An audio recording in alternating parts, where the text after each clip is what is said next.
안녕하세요. 60대 여성입니다.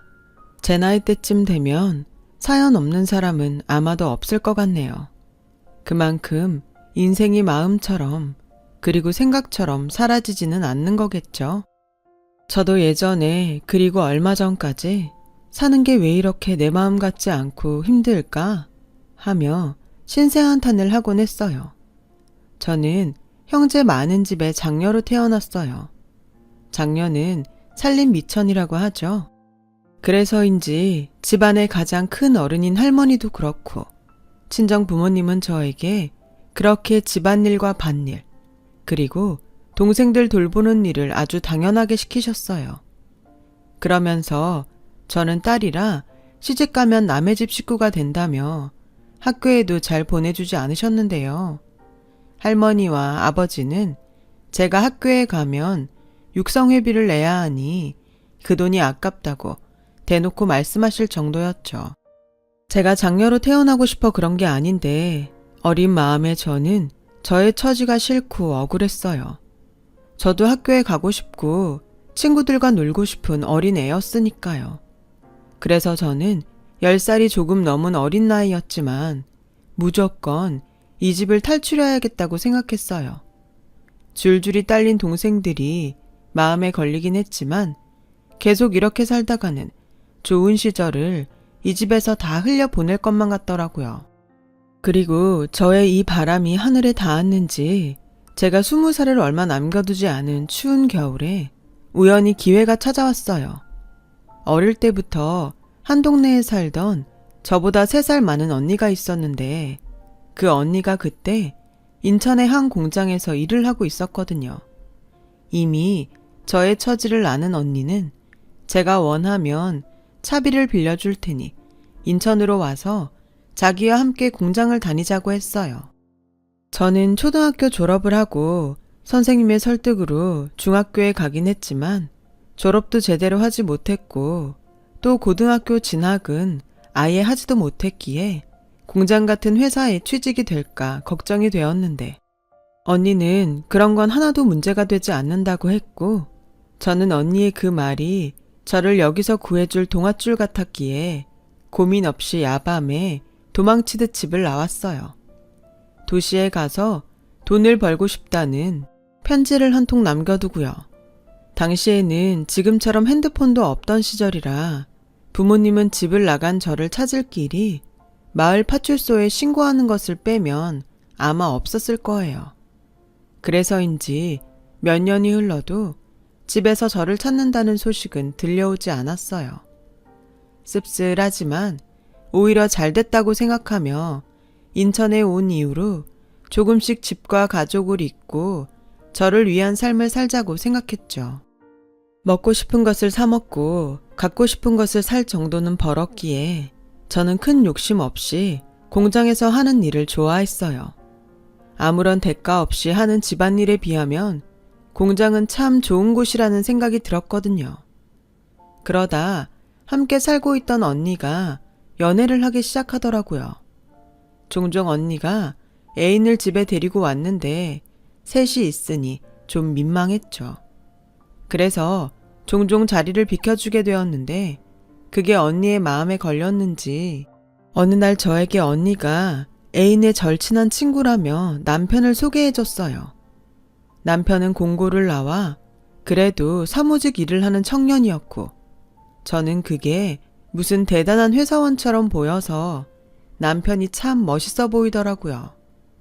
저보다 6살이 많은 남편은 그런 제가 귀여웠다고 했어요. 그래서 저희 둘은 1년 조금 넘게 사귀었고 남편이 결혼 이야기를 꺼내자 시댁에서는 거의 고아나 다름없고 가방끈도 짧은 저를 며느리로 받아줄 수 없다며 심한 반대를 하셨었죠. 남편은 그런 반대에도 불구하고 이렇게 청혼을 해왔어요. 미안한데 결혼식은 나중에 하고 우리 혼인신고부터 하고 같이 살자. 우리 애기 낳고 잘 살면 우리 집에서도 어쩔 수 없을 거야. 그래도 어떻게 그래. 내 말 들어. 우리 집 허락 기다리면 우리 결혼 못해. 그리고 결혼식을 하려면 당신 집에도 알려야 할 텐데 당신도 그거 싫다며. 우리 식구들만 불러서 할 것도 아닌데 우리 그냥 아까운 시간 그만 보내고 같이 살자. 저는 남편의 말에 넘어갔어요. 어린 나이에 집을 나온 뒤에 친한 언니와 함께 살기는 했지만 마음이 많이 외로웠거든요. 남편을 만나지 않았을 때는 그것도 사실 잘 몰랐는데 사랑하는 사람을 만나니 다시 혼자가 되는 건 무서웠어요. 그래서 저는 남편과 혼인신고를 하고 단칸방 방지와 월세에 별거 없었지만 거기에 신혼살림을 차렸죠. 그때가 제가 살면서 가장 행복했던 날이었던 것 같아요. 그 뒤 얼마 후 저는 임신을 했어요. 남편의 권유로 다니던 공장을 그만두게 되었어요.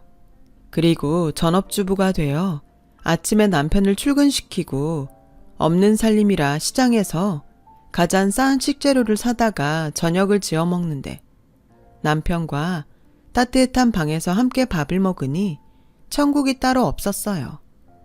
그런 천국 같은 생활에서 저는 딸과 아들을 2살 터울로 낳았어요.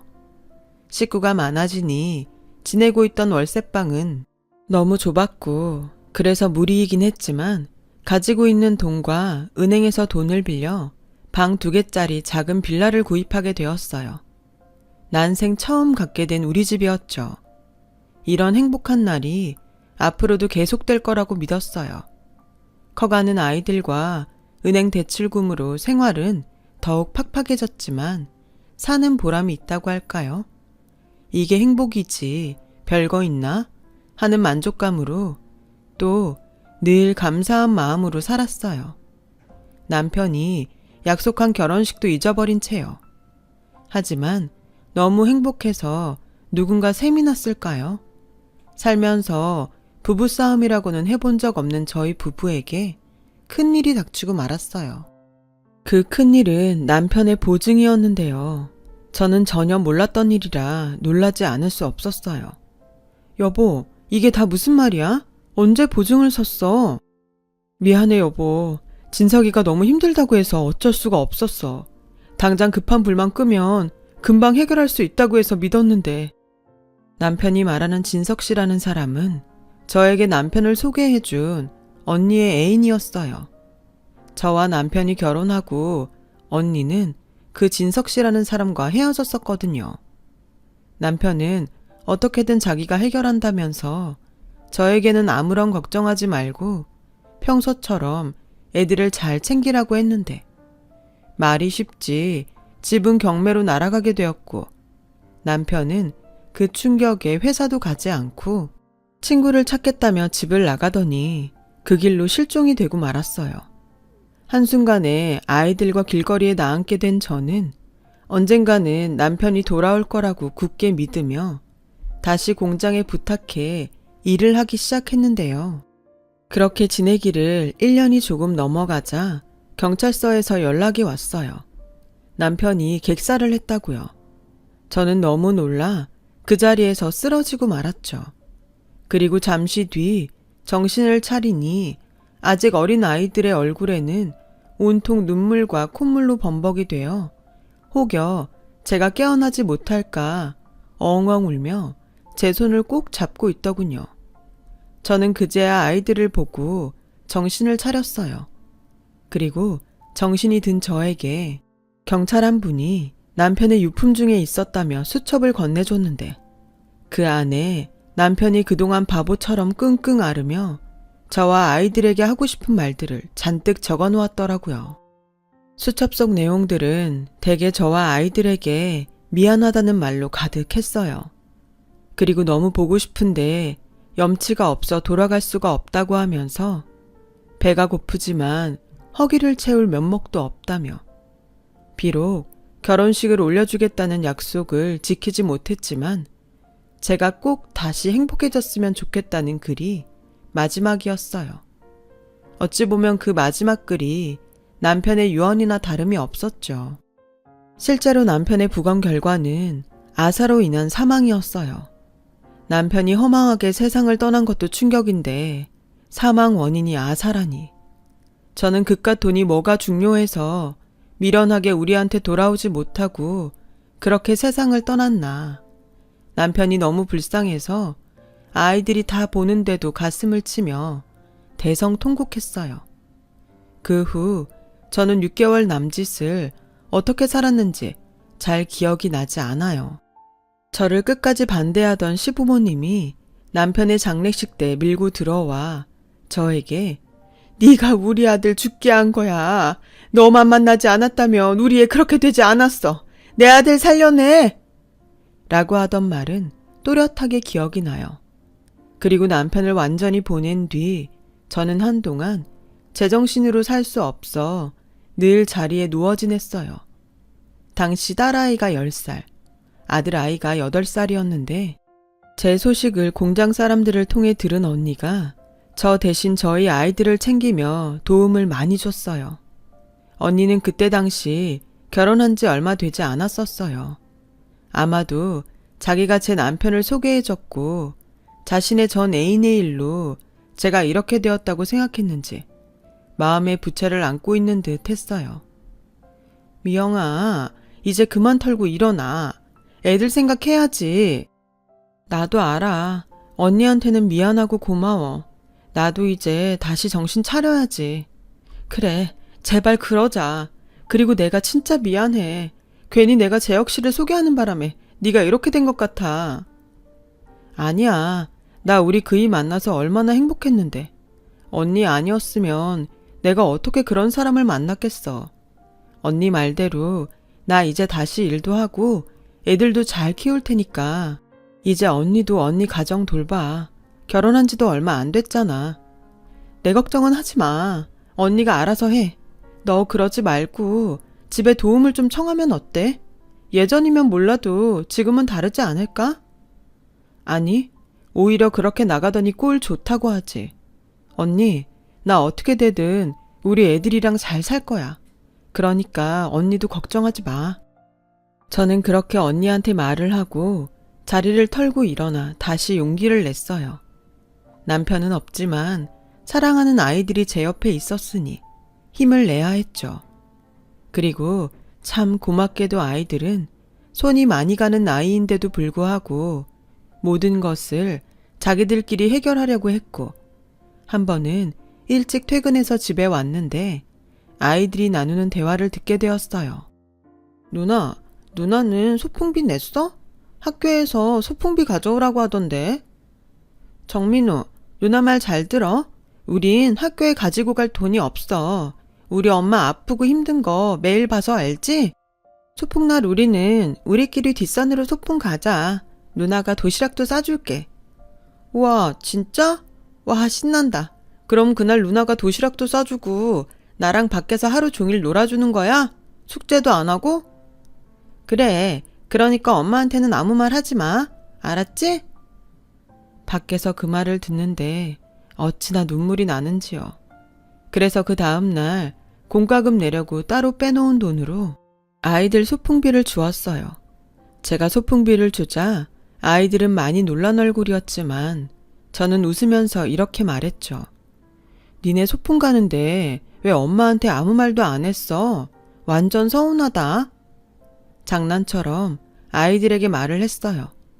아이들은 잠깐 어리둥절한 표정을 짓더니 곧 딸아이가 마음의 짐이 사라졌는지 아니면 소풍을 갈 수 있다고 생각해서 기뻤는지 방긋 웃으면서 학교로 뛰어가더라고요.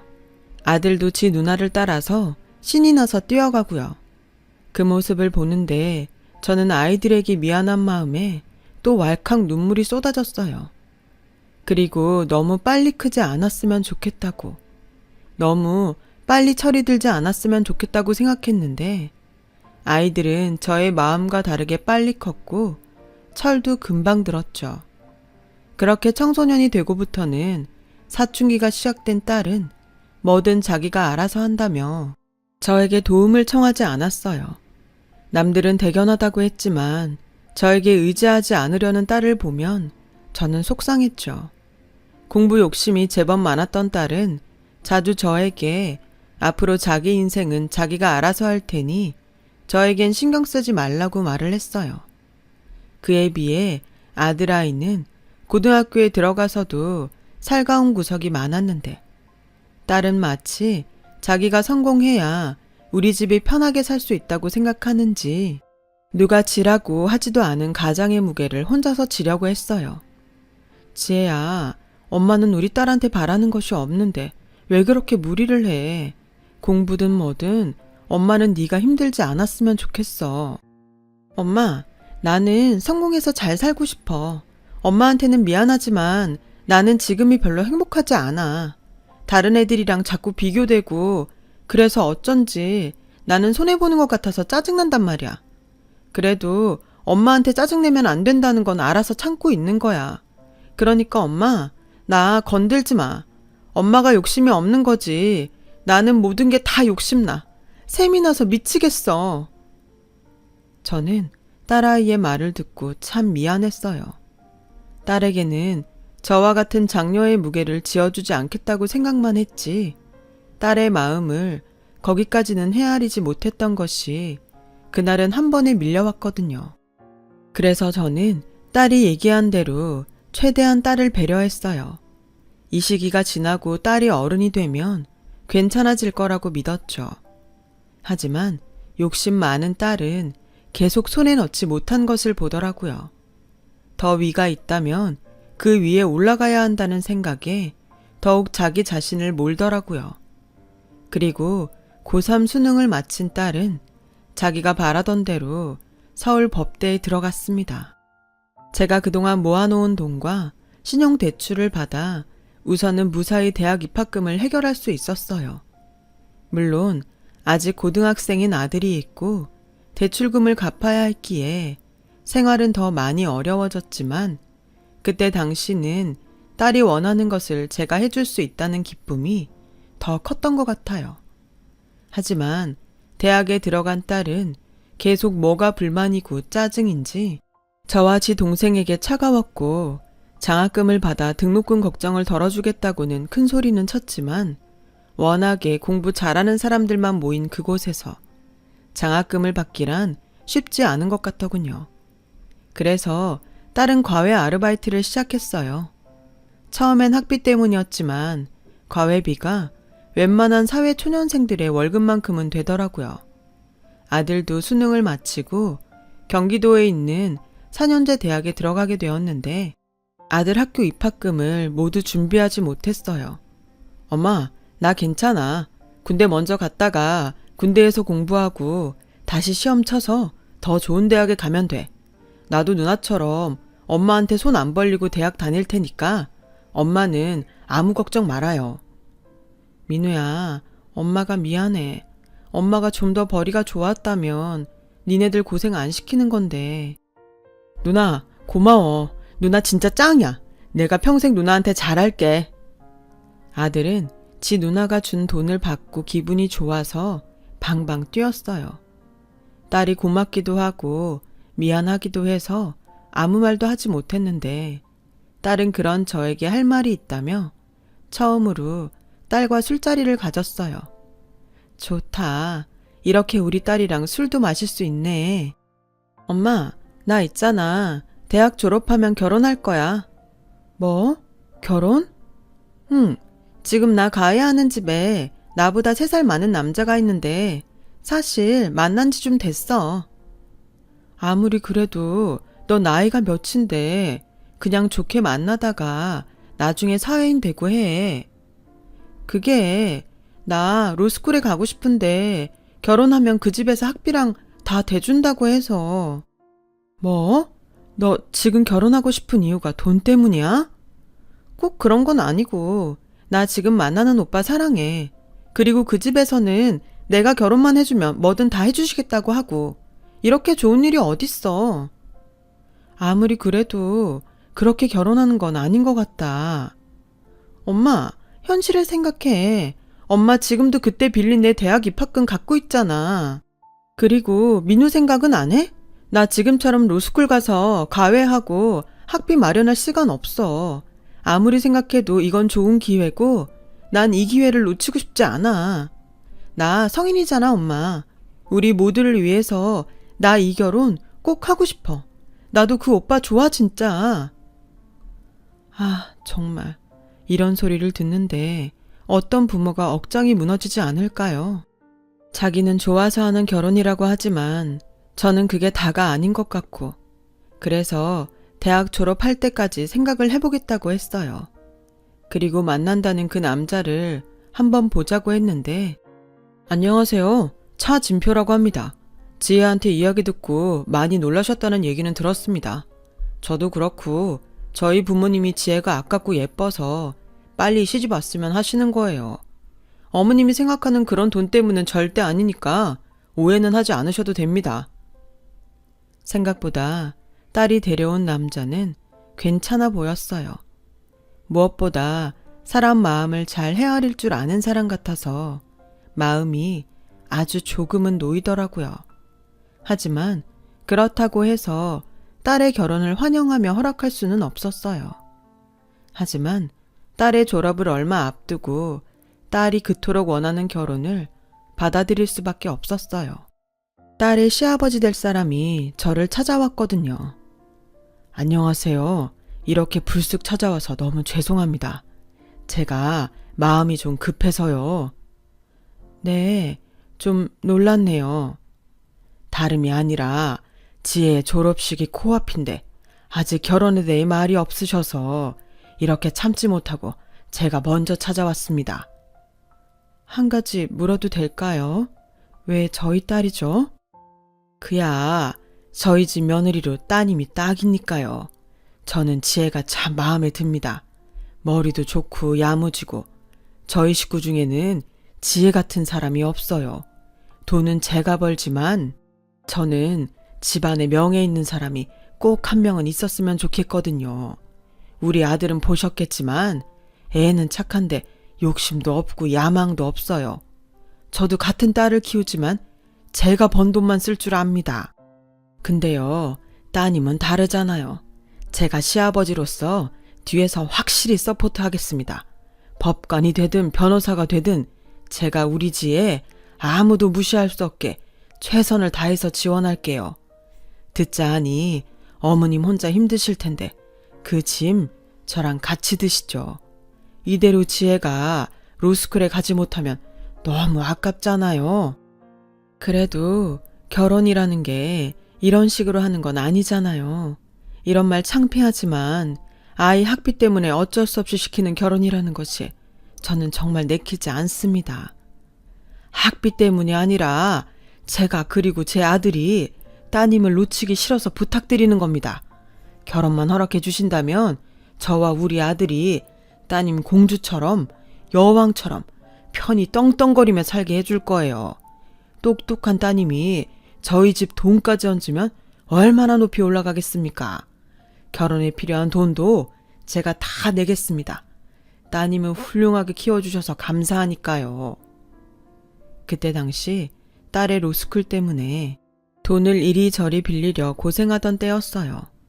상황이 그런 가운데 딸과 결혼하겠다는 사람도 딸의 시아버지 될 사람도 모두 한결같이 우리 딸이 좋다고 하고 또 공주처럼 여왕처럼 살 수 있게 해준다는 그 말이 참 어처구니 없게도 제 마음을 움직이게 했어요. 우리 딸이 공주라니. 제가 해줄 수 없는 것들을 그 집에서는 해줄 수 있다고 했으니까요.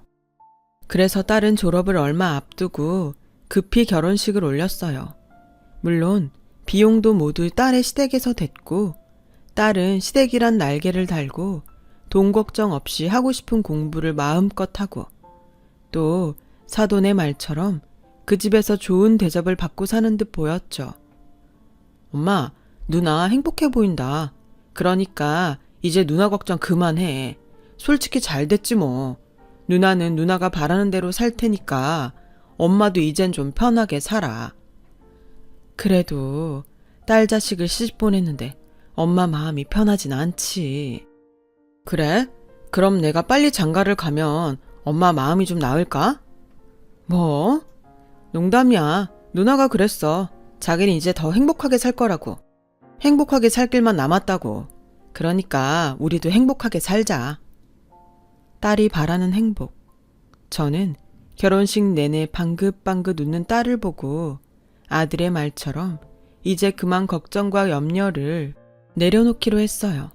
만약 끝까지 안 된다고 반대를 했어도 현실적으로 로스쿨 학비를 댈 능력이 저에겐 없었고 그 원망과 후회를 감당할 자신도 저는 없었거든요. 하지만 단 한 가지 걸리는 것이 있었어요. 결혼식 내내 뭔가 못마땅한 얼굴을 하고 있는 안싸돈 때문이었죠. 혹시라도 제 딸이 마음에 들지 않아 시집살이라도 시키면 어쩌나 걱정이 되더라고요. 엄마, 아니야. 시어머니 표정이 원래 그래. 그리고 나는 학교 가고 시험 준비하고 시어머니랑 부딪힐 시간도 없어. 그리고 집안일 좀 하려고 하면 시아버지가 공부할 시간도 없는데 무슨 일을 하냐며 아주 난리야. 엄마, 나 정말 행복해. 그러니까 이제 엄마는 내 걱정 그만하시고 일도 쉬엄쉬엄 해요. 내가 성공해서 매달 생활비 보내줄게. 됐어. 그래도 며느리는 며느리야. 아무리 시아버지가 잘해주셔도 절대 기고만장하면 안 된다. 시어머니한테 잘하고. 알았지? 저는 단 한 번도 인정받지 못한 시댁이었는데 그런 제가 딸에게 그런 당부를 시킨다는 것이 좀 웃기긴 했지만 내 자식이 누군가한테 흠잡히지 않고 살길 바라는 것이 부모 마음이라고 저는 딸과 통화를 할 때면 꼭 그런 당부의 말을 했어요. 그렇게 4년 후에 딸은 로스쿨 졸업을 무사히 마쳤고 대형 로펌에 취직을 해서 일을 하고 있었어요. 당연히 자랑스럽고 또 딸의 시댁에 감사한 마음뿐이었죠. 딸이 결혼하는 과정에서 시댁의 도움을 많이 받기도 했고 공부에 여념도 없을 때라 어쩐지 딸에게 집에 한번 오라는 소리를 편하게 못하겠더라고요. 그래서 4년 동안 딸의 얼굴을 본 게 10번이 채 되지 않았어요.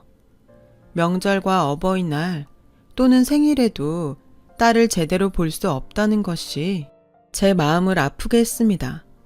그래도 졸업하고 일을 하면 좀 나아지겠지 하는 마음이 있었는데 그날은 딸이 로펌에 들어가고 첫 번째로 맞이하는 생일이었어요. 그래서 그냥 낮에 잠깐 밥이라도 사 먹이면 좋겠다고 생각했어요.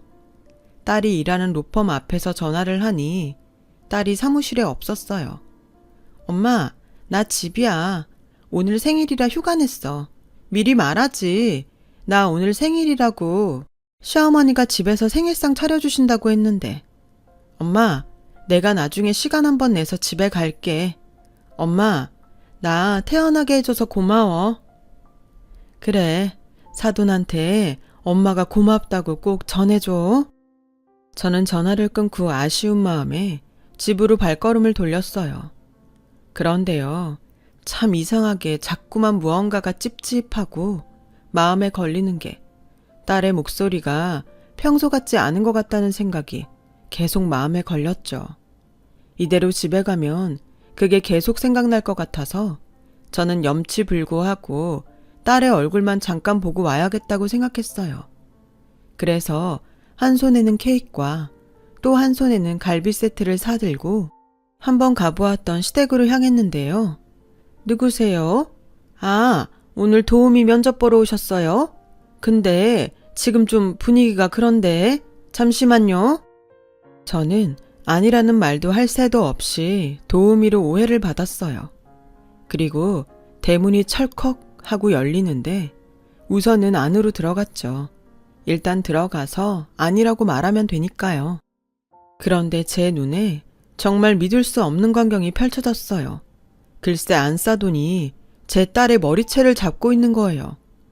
야, 네가 요즘 주제도 모르고 계속 까불지? 네 시아버지가 이쁘다 이쁘다 하니까 지가 진짜 이쁜 줄 알아? 넌 그냥 우리 집에 필요한 간판일 뿐이야. 막말로 네가 내세울 게 뭐가 있어? 구질구질한 친정? 돈도 없어서 중간에 엎어질 거 거지처럼 우리 돈 받아서 공부한 주제. 너 그거 모르지? 우리 남편이 너 며느리로 삼고 싶었던 이유는 딱 2가지야. 첫째, 내가 이렇게 널 취업해도 넌 아무런 백도 없잖아. 그리고 둘째, 우리 집 문제라 우리 애 사고 친 거. 그거 잘 덮으라고. 근데 뭐? 너 내 딸한테 죄를 지었으면 죄값을 치르라고 했다면서. 이게 아주 그 입 내가 찢어버려줘? 집안이 쩌렁쩌렁하게 울리게 제 딸을 몰아붙이더니 내 딸 뺨까지 때리는 안싸돈을 보고 저도 눈이 뒤집히더라고요. 어느 부모가 그런 모습을 보고 가만히 있을 수가 있나요? 그래서 옆에서 킥킥 웃고 있는 사돈처녀에게 성큼성큼 다가가 손바닥에 짝 소리가 나도록 뺨을 날렸어요. 그리고 들고 있던 케이크와 갈비도 사돈처녀에게 던졌죠. 아줌마 뭐야? 감히 누굴 쳐? 아줌마 미쳤어? 사돈처녀는 낄낄거리다 뺨을 얻어맞고 길길이 날뛰었고 그 소란에 안사돈과 제 딸이 저의 존재를 알게 되었는데요. 엄마, 당신 지금 미쳤어? 돌았어? 어디 금쪽 같은 내 딸을 쳐? 너 말 잘했다. 네 딸만 금쪽 같아? 내 딸은 금보다 더한 내 생명 같은 아이야. 어디 감히 내 딸한테 손을 대? 그 손모가지 내가 못쓰게 해줄까? 아줌마, 문단속 이따위로 할 거야? 어디 거지 같은 걸 집안에 들여? 거지? 네 인성이 더 거지 같다. 지혜, 이리 와. 엄마랑 당장 이 집구석 나가자. 나가기만 해? 그 길로 우리와는 끝이야. 그동안 우리 돈 받은 거랑 위자료랑 다 토해낼 자신 있으면 어디 나가봐. 아, 방금 그쪽이 우리 애 친 것도 나 가만 안 있어? 내가 아줌마 콩밥 제대로 먹게 해줄 테니까 기대해. 뭐라고? 그래, 할 테면 해. 당신도 당신 딸 남한테 얻어 터지니까 열불나지? 난 내 딸을 위해서는 더한 짓도 할 수 있어. 뭐? 쥐업해도 빽이 없어? 내가 내 딸 빽이야. 듣자 하니 구린 거 많은 집구석 같은데 어디 한번 제대로 해보자고. 뭐? 저놈의 옆했네? 내가 가만둘 것 같아? 그렇게 안사도는 자기 성질에 못 이겨 옆에 있던 화분을 저를 향해 던졌어요. 그리고 제 머리에 떨어졌어요.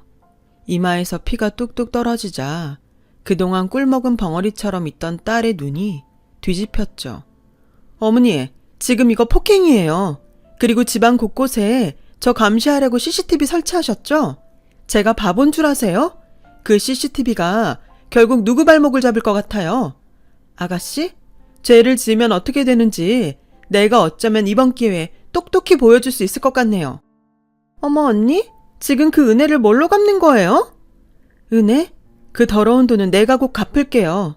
그런데요, 아마 내가 갚아야 할 돈보다 이 집 사람이 나한테 줘야 할 돈이 더 많을 테니 그건 기대해요. 내가 그동안 여기서 살면서 죽기 살기로 증거만 모았거든. 배우자가 바람핀 거, 그 바람을 피라고 두 모녀가 작업한 거, 아버님 사업 비리, 어머님 불륜, 아가씨 갑질의 폭행까지 내가 아주 한 그물에 묶어서 세트로 보내줄게요. 감히 누굴 건드려? 우리 엄마 얼굴에 흉이라도 져봐. 내가 니네들 죽을 때까지 가만 안 둬. 그렇게 저와 딸은 껍데기만 으리으리한 그 집을 나왔어요. 병원에서 5바늘 이마를 꿰매고 속상한 마음에 아무 말도 하지 않았는데 오늘이 딸의 생일이라는 것이 제 마음에 콕 박히더군요. 미역국 못 먹었지. 그 여편네가 퍽이나 네 생일상을 차렸겠다. 엄마, 미안해요. 뭐가 자꾸 미안해. 엄마가 미안하지.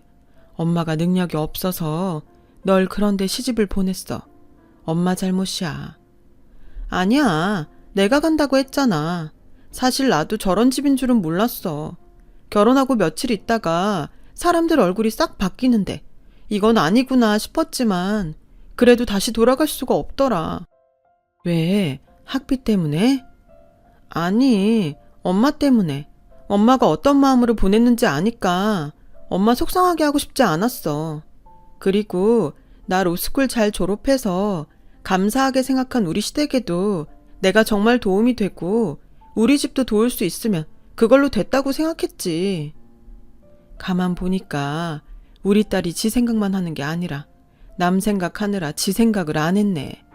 바보야, 엄마가 그랬잖아. 엄마는 아무 욕심 없다고. 그냥 너나 민우나 건강하고 행복하면 돼. 너도 잘 커주었고 민우도 다 컸고 이제 엄마는 좋은 집에 좋은 거 몸에 두르고 하찮게 살기보다 없이 살아도 사소한 거에 웃고 감사하면서 살고 싶어. 우리 딸 너무 많은 생각 말고 이제 더 행복한 일들만 생각하자. 제 말에 딸은 감정에 복받쳐서 눈물을 터뜨렸어요. 딸을 키우면서 제가 쓰러졌을 때 빼고는 딸이 그렇게 우는 모습을 보지 못했는데 그저 삶에 대한 욕심이 많은 거라고 생각했던 딸이 욕심이 아니라 삶의 무게가 그만큼이나 무거웠던 것 같아 제 마음이 다 쓰라렸어요.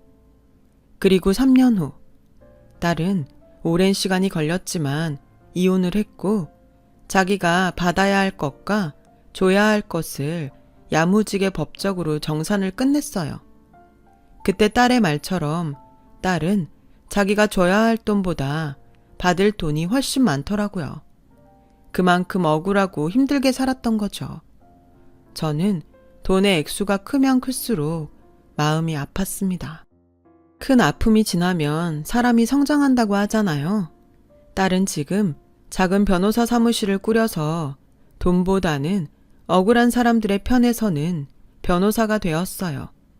그래서 일은 많고 돈은 그다지 크게 벌리지는 않는 모양인데 그 욕심이 어디로 가나요? 딸은 재판이면 재판, 싸움이면 싸움, 지는 법이 없는 그 동네에서 유명인사가 다 되었어요. 재판에서 이기고 온 날은 딸이 그렇게 행복해할 수가 없습니다. 그 모습을 보면 제가 다 뿌듯하더라고요. 그리고 한때는 사돈이었던 그 집안에 문제였던 딸 때문에 호된 일들을 겪고 있다는 소식을 들었어요. 딸도 그렇겠지만 저도 역시나 싶은 생각이 들더군요. 최고의 복수는 나의 행복이라고 우리 예쁜 딸 이제 더 행복한 삶을 살아가길 바랍니다. 지금까지 제 사연 들어주셔서 감사합니다. 모든 분들이 행복하시길 바라면서 저는 이만 마칠게요. 고맙습니다. 여러분, 사연 댓글에 응원과 현명한 조언 부탁드려요. 좋아요와 구독은 저에게 큰 힘이 됩니다. 오늘도 좋은 일 가득하세요.